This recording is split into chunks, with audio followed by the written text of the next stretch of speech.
بسم اللہ الرحمن الرحیم۔ السلام علیکم دوستو، آج ہم دیکھیں گے سورہ نمبر 2، سورہ البقرہ، آیت نمبر 39۔ والذین کفروا وکذبوا بآیاتنا اولئک اصحاب النار هم فیہا خالدون۔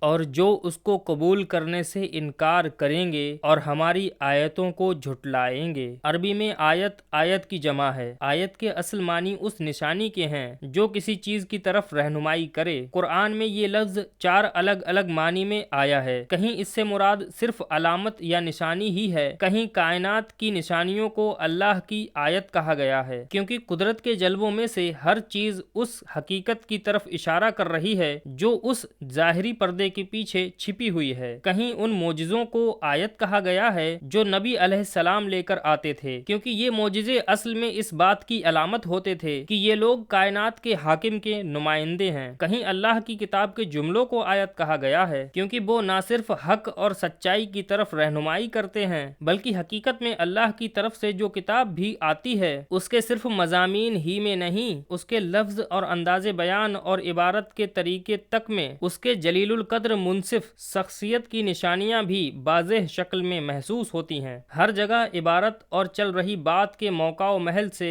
آسانی کے ساتھ معلوم ہو جاتا ہے کہ آیت کا لفظ کس معنی میں آیا ہے۔ وہ آگ میں جانے والے لوگ ہیں جہاں وہ ہمیشہ رہیں گے۔ یہ سارے انسانوں کے لیے ان کی زندگی کی شروعات سے لے کر قیامت تک کے لیے اللہ کا مستقل فرمان ہے، اور اسی کو اسی سورہ کی آیت 27 میں اللہ کا عہد کہا گیا ہے۔ انسان کا کام یہ نہیں ہے کہ وہ اپنے لیے خود راستہ طے کرے، بلکہ بندہ اور خلیفہ ہونے کی دوہری حیثیتوں کے لحاظ سے وہ اس پر لگایا گیا ہے کہ اس راستے پر چلے جو اس کا رب اس کے لیے طے کرے۔ اور اس راستے کے معلوم ہونے کی 2 ہی صورتیں ہیں، یا تو کسی انسان کے پاس سیدھے طور پر اللہ کی طرف سے وحی آئے، یا پھر وہ اس انسان کی پیروی کرے جس کے پاس اللہ کی طرف سے وحی آئی ہو۔ کوئی تیسری صورت یہ معلوم ہونے کی نہیں ہے کہ ہمارے رب کی خوشی کس راہ پر چلنے میں ہے۔ ان 2 صورتوں کے علاوہ ہر صورت غلط ہے، بلکہ غلط ہی نہیں، سراسر خدا کی بغاوت ہے جس کی سزا جہنم کے سوا اور کچھ نہیں۔ قرآن مجید میں آدم علیہ السلام کی پیدائش اور انسانوں کی شروعات کا یہ قصہ 7 جگہوں پر آیا ہے، جن میں سے یہ پہلی جگہ ہے، اور باقی جگہیں اس طرح ہیں۔ سورہ نمبر 7 آیت نمبر 11-25، سورہ نمبر 15 آیت نمبر 26-44، سورہ نمبر 17 آیت نمبر 61-65، سورہ نمبر 18 آیت نمبر 50،